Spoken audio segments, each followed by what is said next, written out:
তো দেখুন এই এই ট্রানজ্যাকশনের মাধ্যমে কিভাবে আমরা আমাদের এই ভয়েস চেঞ্জটিকে সমাধান করি খেয়াল করুন। নেইমার প্লেইস ফুটবল, ইভেন আমরা এটাকে জাস্ট শুধু মুভিং করিয়ে দিয়েছি, football is played by Neymar. এখানে খেয়াল করুন যে জায়গাটাতে আমাদের সবচেয়ে বেশি কাজটুকু করতে হবে সেটা হচ্ছে যে ভার্বটা থাকবে, সেই ভার্বটাকে কিভাবে আমরা ফর্মে ট্রান্সলেট করব সেটাই হচ্ছে আমাদের এই পার্টের একেবারে মূল আলোচনার বিষয়। বাকিটা যেটা সেটা কিন্তু তোমরা এখানে যে ট্রানজ্যাকশনটা করেছি আমরা, অর্থাৎ নেইমারকে বাম থেকে ডানে আনা হয়েছে এবং বলকে ডান থেকে বামে নেওয়া হয়েছে, সেটার মধ্যেই কিন্তু অন্তর্নিহিত রয়েছে। আরেকটি উদাহরণ তোমাদের জন্য, সেটি হচ্ছে জন ইটস অ্যান অ্যাপল। এখানে খেয়াল করো, হ্যাঁ, আমরা জাস্ট এটাকে ট্রানজ্যাকশনের মাধ্যমে কিভাবে এটার ভয়েস চেঞ্জটা করে ফেলবো। An apple is eaten by John. Just আমরা যে সাবজেক্ট এবং অবজেক্ট যে দুটা রয়েছে সেটাকে জাস্ট মুভিংয়ের মাধ্যমেই কিন্তু আমরা পুরোপুরি কাজটা করতে পারি। তো মাঝখানে যে পরিবর্তনটা সেটা কিন্তু আমরা ভিডিওর নেক্সট যে অংশটা রয়েছে সেখানে কিন্তু আমরা দেখতে পাচ্ছি। তোমাদের জন্য একটা উদাহরণ, সেটা হচ্ছে I say my prayer regularly. এখানে তোমাকে যে কাজটি করতে হবে, ফার্স্ট কাজ যেটা থাকবে তোমার জন্য সেটা হচ্ছে যে এখানে তোমাকে অবজেক্টটাকে ফাইন্ড আউট করতে হবে। তো এখানে অবজেক্টটা তোমরা দেখতে পাচ্ছ যে মাই প্রেয়ার হচ্ছে এখানকার অবজেক্ট। তবে এটার জন্য আমি তোমাদেরকে একটা সহজ কৌশল বলে দেবো, সেটা হচ্ছে যে এখানে যে বার্বটি রয়েছে ওই বার্বটিকে কী বা কাকে দ্বারা প্রশ্ন করার পর যার উত্তর পাওয়া যাবে সেই হচ্ছে সাধারণত এখানকার অবজেক্ট। তো আমরা ট্রানজ্যাকশনটা এভাবে করব যে অবজেক্টটাকে সাবজেক্ট পজিশনে নিয়ে এসেছি এবং সাবজেক্টকে বাই যুগে অবজেক্ট আকারে আমরা ডান দিকে বসিয়ে দিয়েছি। এবার জাস্ট আমাদের কাজ হচ্ছে মেইন ভার্বটাকে মডিফাই করা। তো এখানে সে রয়েছে, অর্থাৎ সেকে আমরা ইজ সেইড করেছি, অর্থাৎ কেন ইজ সেইড হয়েছে সেটা কিন্তু আমরা ভিডিওর পরবর্তী অংশ যেটা রয়েছে সেখানে কিন্তু আমরা দেখিয়ে দিব তোমাদেরকে। তো আমরা এখানে কিন্তু I say my prayer regularly, my prayer is said by me regularly. তো আমরা চলে এসেছি ভয়েস চেঞ্জের যে মোস্ট ইম্পর্টেন্ট পার্ট যেটা রয়েছে সেখানে চলে এসেছি। Voice is classified into two kinds, one kind of active voice is another kind of passive voice।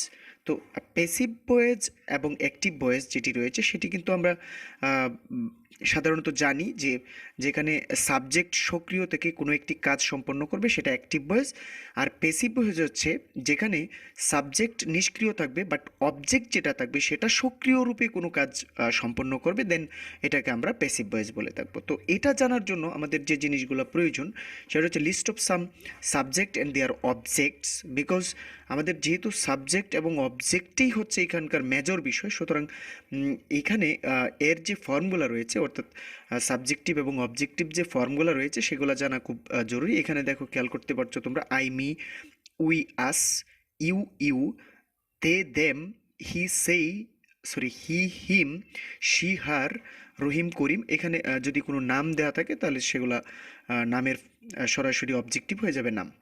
আরেকটা জিনিস হচ্ছে যে auxiliary verbs of passive voice যেগুলো রয়েছে সেগুলো করতে গেলে আমাদের যে টেন্সের যে গঠনটি থাকে সেই গঠনটিকে আমরা নিম্নরূপে অর্থাৎ এই চকের আকারে পরিবর্তন করতে পারি, তাহলেই কিন্তু আমাদের ট্রানজ্যাকশনের মাধ্যমেই কিন্তু আমরা এটা করতে পারি। এখানে তোমরা খেয়াল করতে পারছো যে প্রেজেন্ট ইনডিফিনিট টেন্স যদি থাকে অ্যাক্টিভ ভয়েসে, সেক্ষেত্রে আমরা যখন প্যাসিভ ভয়েস করব তখন এম ইজ আর।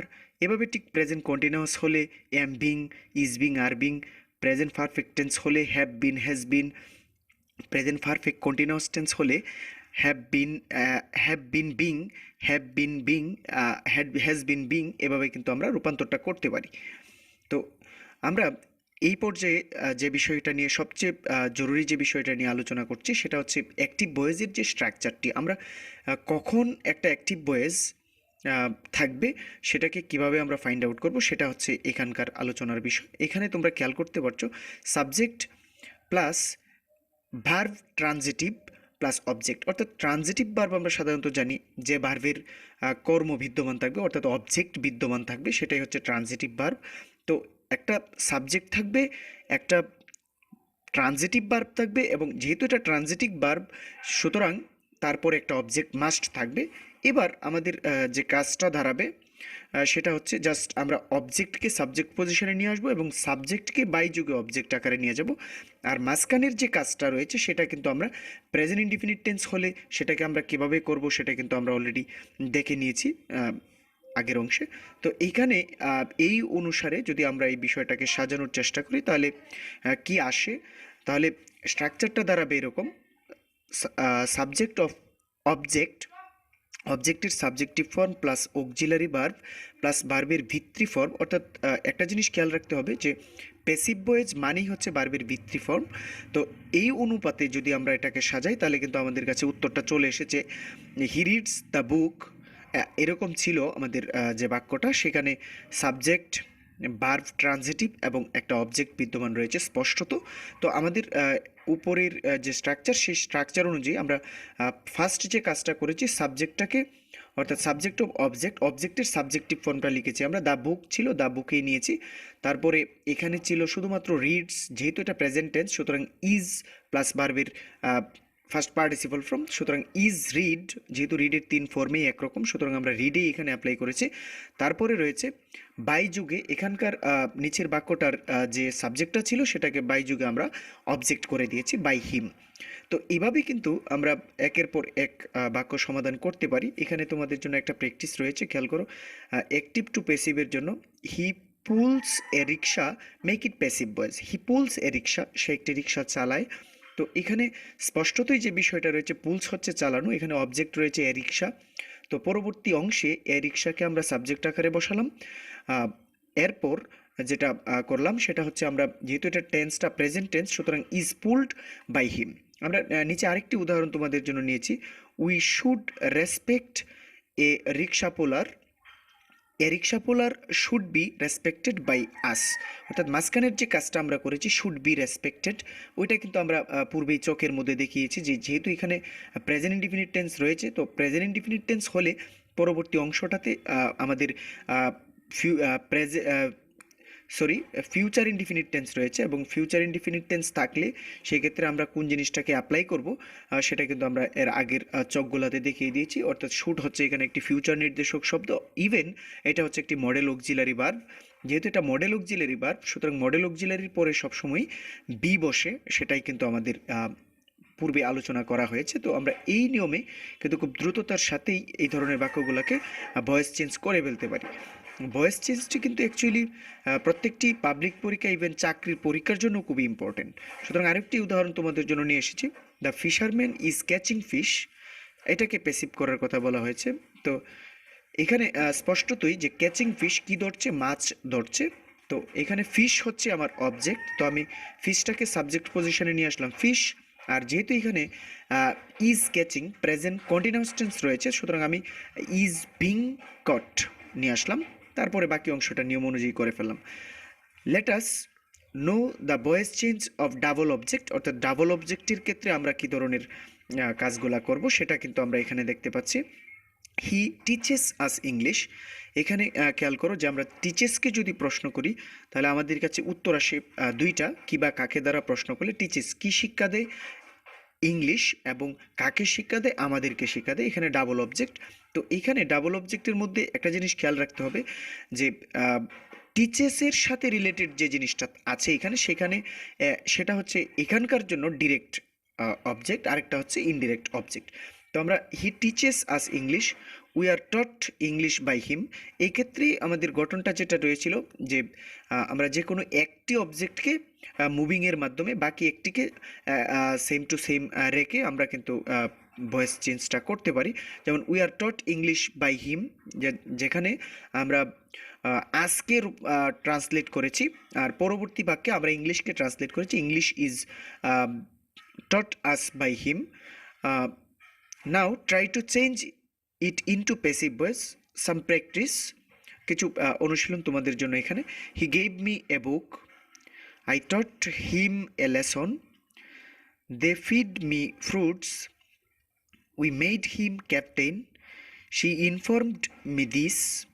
তো এই যে বাক্যগুলো রয়েছে এই বাক্যগুলো কিন্তু আমরা যে প্র্যাকটিসগুলো করেছি সেই প্র্যাকটিসের ধারাবাহিকতায় কিন্তু তোমরা সেগুলোকে করতে পারবে।